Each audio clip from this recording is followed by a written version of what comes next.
তৃণমূল সাংসদ সৌগত রায় তিনি আবার বলছেন যে কলেজের বাইরে বেশি রাতে মেয়েদের বেরোনো উচিত নয়। শুধু তাই নয়, তিনি এটাও বলছেন যে পুলিশের পক্ষে সব জায়গায় গিয়ে নিরাপত্তা দেওয়া সম্ভব নয়, ফলে মেয়েদের নিজেদের সাবধানতা নিজেদেরকেই অবলম্বন করতে হবে। শুনুন এক্স্যাক্টলি কি বলেছেন সৌগত রায়।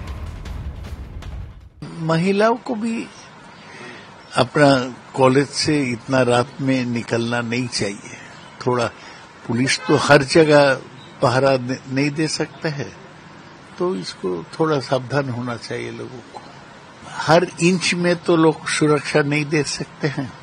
पुलिस तो हर रास्ता पे नहीं हो सकता है। पुलिस एक घटना घटने के बाद कदम उठा सकते हैं, और कोई बड़ा मोड़ हो वहां पर थोड़ा सुरक्षा दे सकते। पुलिस तो हर जगह नहीं सुरक्षा दे सकते।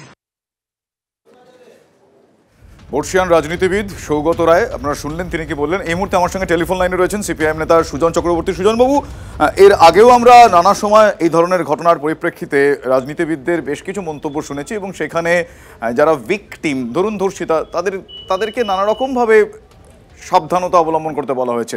সৌগত রায়ের এই মন্তব্যকে আপনি কিভাবে দেখছেন? আরএসএস যে রাজনীতির চর্চা করে তাতে মহিলাদের সম্পর্কে তাদের ধারণা কি এটা সবার কাছে স্পষ্ট। সেই ধারণার বশবর্তী হয়েই মুখ্যমন্ত্রীর কথাটা এটা না বুঝবার কোনো কারণ নেই।